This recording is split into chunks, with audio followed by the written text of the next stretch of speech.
Buenos días, bienvenidos a este tiempo devocional, Tu Palabra para encontrar el camino. Hoy es 29 de enero del 2025 y vamos a continuar con la lectura de la Biblia con el libro de Números, capítulo 20, versículos 1 al 13. Números 20 del 1 al 13.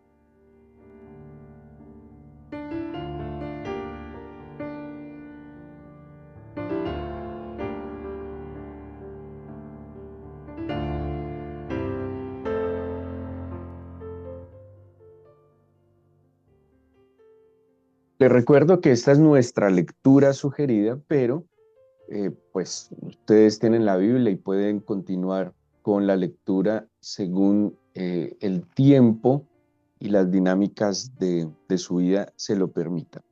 Ayer terminamos con algo muy importante en el capítulo 14 y es las consecuencias de la, de la rebelión que tuvieron los hebreos, el pueblo de Israel, por el mal informe que trajeron los espías.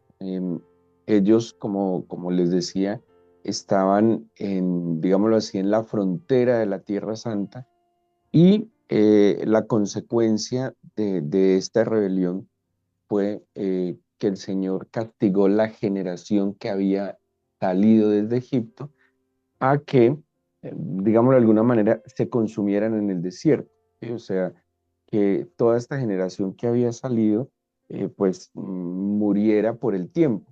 De allí que van a pasar aproximadamente 40 años, bueno, como 38 años, en esta zona que se conoce como Cades Barnea. Entre el capítulo 15 hasta el 19, hay unas leyes, ¿sí?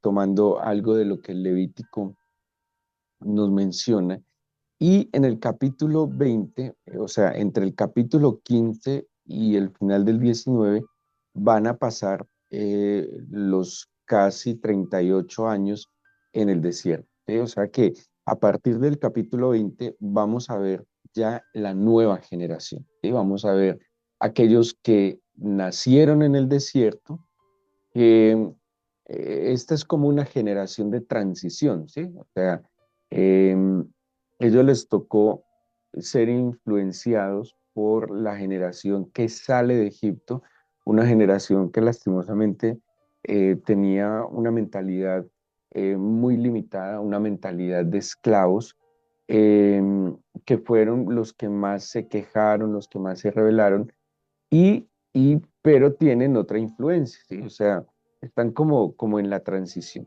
Son de nuevo esa generación entre los que salen de Egipto y los que entran a la tierra prometida, con algunas ventajas sobre pues, sus padres que lastimosamente por causa de la rebelión van a perecer en el desierto. Pero miremos qué nos habla el capítulo 20 de Números. Dice entonces, y llegaron los hijos de Israel, toda la congregación, al desierto de Sin en el mes primero, y acampó el pueblo en Cades, y allí murió María, y allí fue sepultada. Entonces, desde este capítulo en adelante, y lo va a tomar también el libro de Deuteronomio, vamos a tener la historia de Israel desde la frontera, ¿sí? Digamos la frontera del desierto con la tierra prometida, y va a empezar a contarnos ese proceso de transición y el, el momento de la sucesión de Moisés. Acordémonos que Moisés en esta zona, y esto es lo que va a venir en adelante en Números y el final de Deuteronomio, en esta zona mueren María, la hermana mayor de Moisés, va a morir Aarón, que también era hermano mayor de Moisés, y Moisés, ¿sí? O sea, literalmente toda la generación que nació de Egipto, perdón, que salió de Egipto, exceptuando a Josué y Caleb, todos mueren en el desierto. Incluso María, que era la hermana mayor, acordémonos que María es la que fue la que salvó a Moisés, la que lo tomó, lo puso en la arquilla, la que lo tomó para que su madre lo criara. Aarón y Moisés, también pues, la familia de los levitas, mueren, pero solo Josué y Caleb sobreviven a todo el proceso. O sea que esta es una nueva generación de nuevo con cierta influencia de sus antecesores, pero con algunas ventajas y otras posibilidades diferentes a ellos, ¿sí? Em, Están entonces en el desierto de Sin, ya están a puertas de la tierra prometida. Bueno, eh, se los explico. En estos pocos capítulos que vimos entre el 15 y el 19 pasaron como 38 años, ¿sí? O sea, este relato de la salida de Egipto tiene, eh, hablándolo en la extensión de los libros, la mayoría se ocupa entre la salida de Egipto hasta la frontera, los 38 años que están ahí, pues no hay mayores detalles, y luego desde el momento en que ya van a ingresar a la tierra prometida y la conquista de estos pueblos y la posesión de estas tierras. Dice entonces que no había agua para la congregación y se juntaron contra Moisés y Aarón. Estas zonas tenían algunas fuentes de agua, pero es posible, eh, dicen algunos comentaristas, que por la gran demanda del pueblo, por la gran cantidad de gente, es posible que escaseara el agua y que posiblemente por la época del año pues, de verano, y pues son intensos veranos en esta zona, habría escasez de agua. Ellos se quejan entonces y porque así lo dice el 2 se juntaron contra Moisés y Aarón. Habló el pueblo contra Moisés y dijo, ojalá hubiéramos muerto cuando perecieron nuestros hermanos delante del Señor. ¿Sí ven? Ellos evidenciaron entonces la muerte de aquellos que habían salido desde Egipto, pero es muy particular que está en ellos parte del mismo lenguaje que hubo también en sus, como lo dice aquí la Biblia, en sus hermanos, ¿sí? Un lenguaje de queja, un lenguaje y las mismas palabras. Ojalá hubiésemos, dice, hubiésemos muerto en él como nuestros hermanos, ¿sí? Imagínense, están deseando la misma consecuencia del pecado que habían sufrido los hermanos. Y dice el versículo 4, ¿por qué hiciste venir a la congregación del Señor a este desierto para que muramos aquí nosotros y nuestras bestias? ¿Y por qué nos has hecho subir de Egipto para traernos a este mal lugar? No es lugar de sementera, de higueras, de viñas, ni de granadas, ni aún de agua para beber. Mire que la queja que nubla tanto el juicio, el lamento, la amargura, lastimosamente también estos se contagiaron de eso. Aquí ya han pasado casi 40 años, ¿sí? Han pasado 40 años de ver eh, alimento caer del cielo, no solo maná, acordémonos que hubo un momento cuando ellos se quejaron, el Señor incluso les envió codornices, y ellos se quejaron que estaban cansados del maná y el Señor les mandó codornices. Vieron agua, vieron la columna de nube, vieron las consecuencias del pecado cuando en algún momento Coré se rebeló y se abrió la tierra, vieron cuando humeaba y el monte Sinaí, el Señor hablaba como dices, bueno, 40 años, digamos que no todos vivieron los 40 años, pero algunos tendrían 20, algunos tendrían 30, vieron maravillas, ¿sí? Pero como en su generación anterior había una quejadera, una amargura, una quejadera que no les dejaba ver la gloria del Señor, pues lastimosamente estos estaban contagiados de la misma actitud. Eh, y se quejan porque dicen, bueno, aquí no vemos nada, no vemos ni viñas ni granadas, no vemos higueras, no tenemos agua para beber. Imagínense si habían sobrevivido casi 40 años. Agua para beber habían tenido, alimento habían tenido, protección habían tenido. Pero así pasa cuando nos centramos, de eso hablamos en estos días, en el déficit, ¿sí? En lo que falta, en lo que no hay, y empezamos a cegar lo que en verdad sí hay y lo que hemos tenido. Se fueron entonces Moisés, versículo 6, y Aarón de delante de la congregación a la puerta del tabernáculo de reunión y se postraron sobre sus rostros y la gloria del Señor apareció sobre ellos. ¿Qué actitud vemos aquí en estos dirigentes? Es una actitud humilde, ¿sí? Delante del Señor, incluso delante de los hombres. O sea, no les alegaron, no los maldijeron, simplemente fueron delante del Señor, se postraron. Esto hace un intercesor, ¿sí? Y el Señor, vamos a ver que la reacción del Señor también es muy tranquila, en otras ocasiones no es tan tranquila, en otras ocasiones simplemente pues los castiga, ¿sí? Y dice el versículo eh, 7, habla el Señor a Moisés y le dijo, toma la vara, acordémonos de esta vara de Moisés. eh, bueno, en Turquía, en Estambul, en el Palacio Topkapi, dicen tener la vara de Moisés, ¿sí? En este palacio hay una sección donde están todas las reliquias que le daban a los sultanes, ¿sí? Entonces, una de las reliquias que ellos dicen tener allá es la vara de Moisés. Es muy singular, pues, pero hay una vara que no parece madera, sino más bien como de bronce, pero dicen que es la vara de Moisés. Bueno, hay varias reliquias, creo que hay algo de Juan el Bautista, un montón de reliquias que están allá. Pero la vara de Moisés, pues muy importante. Ahora imagínense qué representa la vara de Moisés, la autoridad del Señor, ¿sí? Con la vara de Moisés fue cuando él la levantó, se abrió el mar, fue la vara que se convirtió en serpiente, o sea que fue un instrumento de Moisés, de la autoridad delegada que el Señor había puesto en él y pues de alguna manera representaba el poder del Señor en la vida de Moisés. Dice entonces que el Señor le dijo que tomara esta vara y delante del Señor, toma la vara, versículo 8, reúne la congregación tú y Aarón tu hermano y hablad, póngale mucho cuidado, hablad a la peña a vista de ellos y ella dará su agua y les sacarás aguas de la peña y darás de beber a la congregación y a sus bestias. La instrucción era muy sencilla. Toma la vara, ¿sí?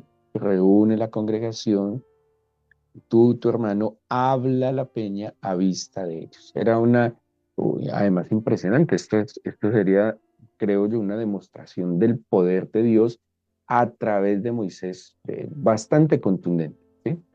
Mm, y si ustedes miran en las expresiones de parte del Señor, está tranquilo, está muy calmado. Moisés también aparentemente está calmado, había ido al tabernáculo, se había postrado, le había pedido al Señor y el Señor había dado una respuesta muy tranquila. Listo, coja la vara, vaya a la peña, háblele a la peña y va a salir agua.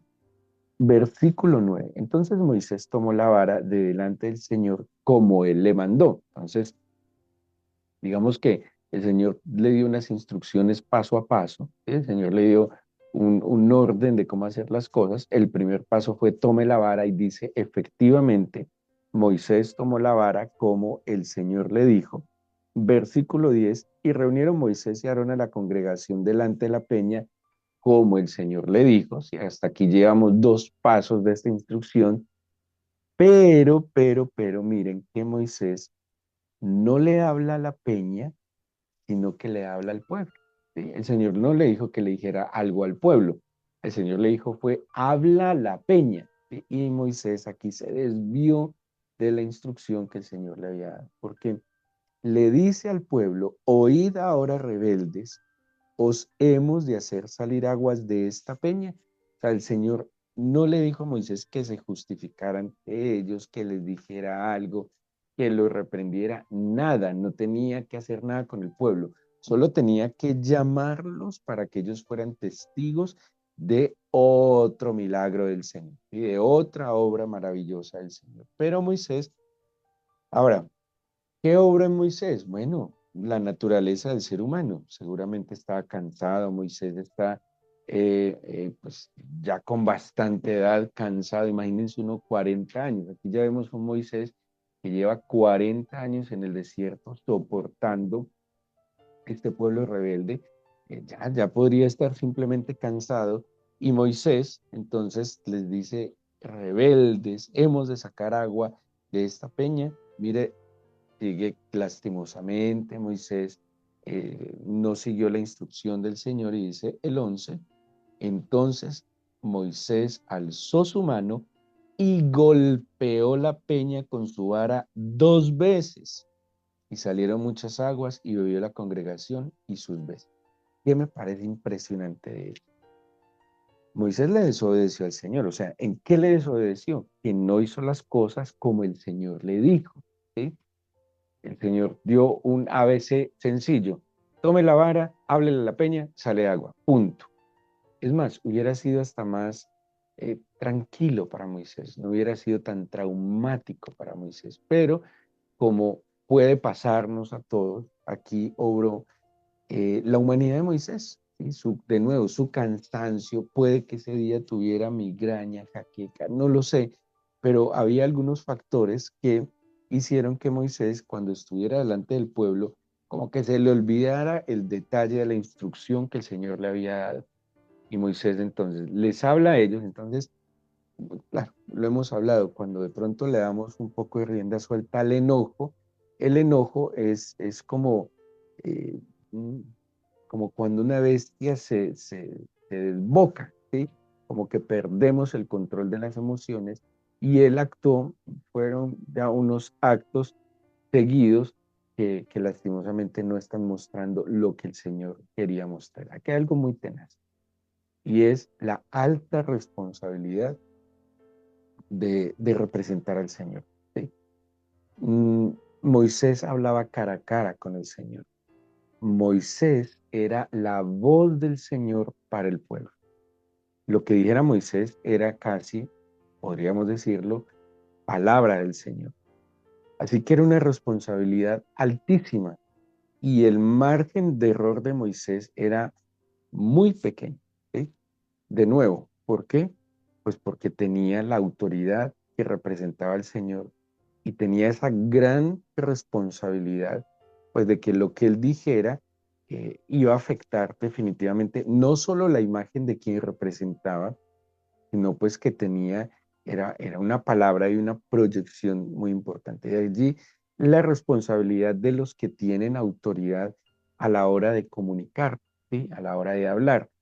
eh, un padre, un jefe, un gobernante, tiene que tener mucho cuidado con lo que comunica, porque al fin y al cabo tiene una autoridad delegada que representa y puede hacer mucho bien o puede hacer mucho mal. Ahora, lastimosamente, estas autoridades que irresponsablemente no entienden pues esa responsabilidad de lo que representan, no solo acarrean dificultades para su familia, para su pueblo, para sus colaboradores, sino que ellos mismos están llevando sobre sí un peso y unas consecuencias muy delicadas, porque aquí hay algo muy tenaz.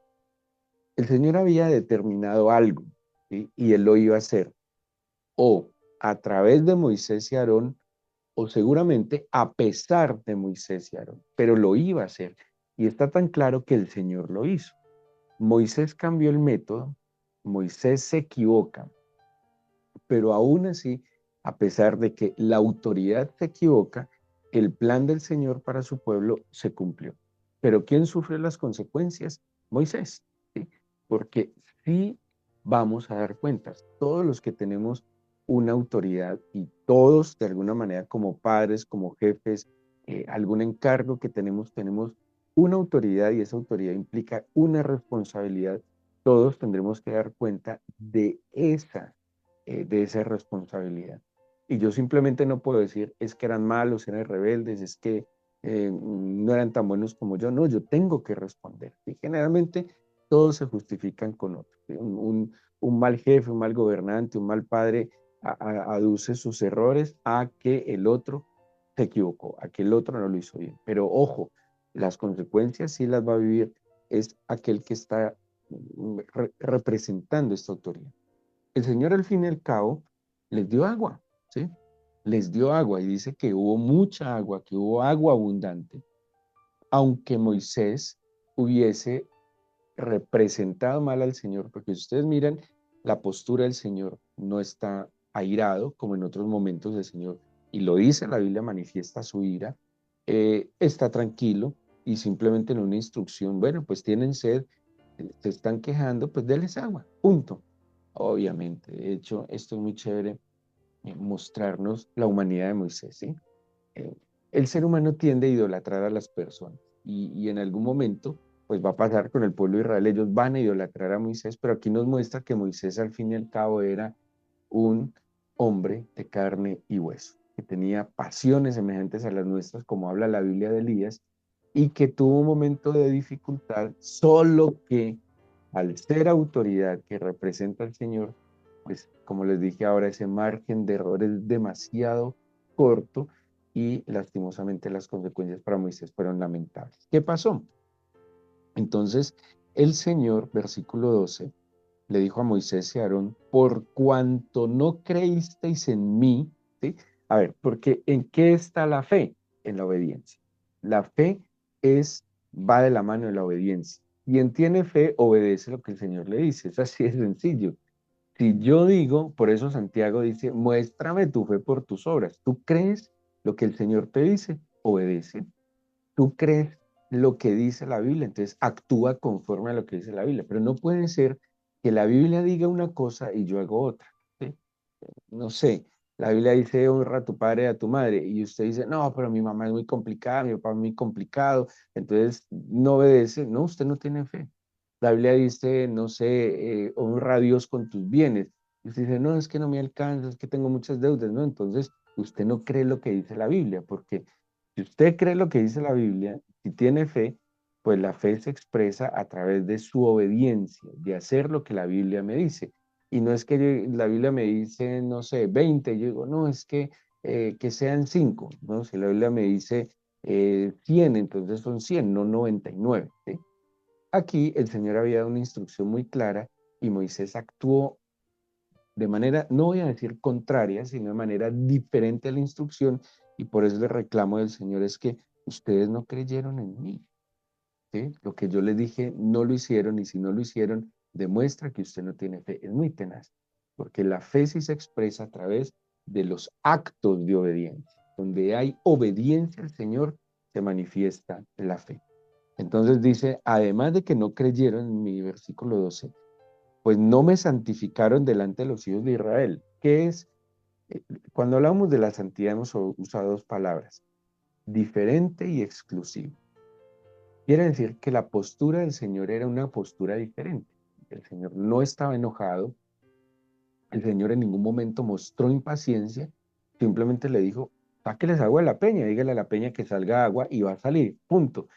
Pero Moisés proyectó enojo, o sea, no santificó al Señor, mostró algo que no estaba en el corazón del Señor. Esto es muy delicado, porque muchas veces asumimos posturas que no son posturas del Señor, y más delicado aún, que muchas veces muchas personas se atreven a hablar en el nombre del Señor, digo, asumir posturas diciendo el Señor dijo, el Señor me mostró, el Señor le mandó a decir, es muy delicado, ¿sí? Porque es tomar de alguna manera el nombre del Señor en vano, es tomar el nombre del Señor, pues cuando no se debe tomar, ¿sí? Entonces, el Señor les está diciendo, venga, ustedes no solo no creen en mí, sino que no me santificaron delante de la congregación. Y aquí vienen entonces las consecuencias. Por tanto, no meteréis esta congregación en la tierra que les he dado. Según esto, pues Moisés y Aarón también iban a ser parte de los que iban a entrar, y como Josué y Caleb, que habían salido de Egipto. Pero aquí, por este acto, ellos también, pues el Señor les dijo, no, hasta aquí voy con ustedes. Ya están como muy cansaditos, están muy incrédulos, no están haciendo las cosas como igual, deben estar cansados seguramente, ya son ancianos, pero hasta aquí llego con ustedes. Y dice el 13, estas son pues las aguas de la rencilla, por las cuales contendieron los hijos de Israel con el Señor y se santificó en ellos. No es la primera vez, ahí en Éxodo 17 ya había habido otras aguas de la rencilla, el Señor ya había sacado agua de la peña en el capítulo 17 del Éxodo, en otro lugar, y pues lastimosamente Moisés y Aarón actúan de manera equivocada. El pueblo se equivocó, sí, sin duda alguna. Pero quedémonos entonces con esto. Y es en algo en lo que tenemos que tener mucho cuidado y mucho temor, ¿sí? Y es que el Señor va a cumplir lo que dice. El Señor va a hacer lo que prometió. El Señor si tiene algo determinado para alguien, Él lo va a cumplir. Y nadie se puede oponer a eso. Y tenemos que tener mucho cuidado con cómo intervenimos en los planes del Señor. ¿Cómo debemos intervenir nosotros en los planes del Señor? Bueno, pues escuchar su voz, creer y hacer parte de esos planes, pero de ninguna manera por necios, por soberbios o por ignorantes, ponernos a estorbar un plan del Señor. ¿Quiénes somos nosotros, por ejemplo, para juzgar, no sé, alguien se quiere casar con alguien y yo decir, no, a mí no me gusta, yo no estoy de acuerdo? No, usted no sabe si es el plan de Dios. Ahora, si usted claramente el Señor le dijo, vea, eso no viene de parte de mí, esa pareja va a sufrir en ese proceso, pues eso es otra cosa, pero cuando es percepción suya, ¿sí? Tal vez uno se está oponiendo en un plan del Señor. Uno tiene que tener mucho cuidado y estar muy seguro que lo que está sucediendo es un propósito del Señor para no estorbar.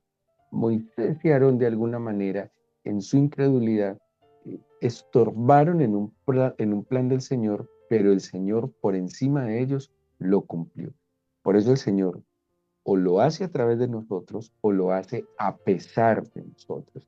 Y como representantes del Señor en la casa, en una empresa, en la ciudad, en la iglesia, pues tenemos el deber de discernir claramente qué manda el Señor, cómo lo manda el Señor, qué quiere el Señor, para que entremos en ese plan y tengamos la bendición de estar en ese propósito, de ser un canal de bendición y no tal vez ser un medio de oposición, que de nuevo, ¿quién se le puede oponer al Señor? ¿Sí?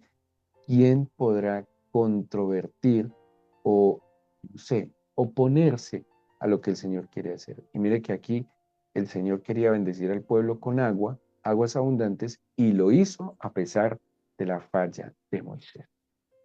Démosle gracias al Señor y pidámosle algo tan sencillo como que nuestros sentidos siempre disciernan el propósito que Él tiene para nosotros y a través de nosotros.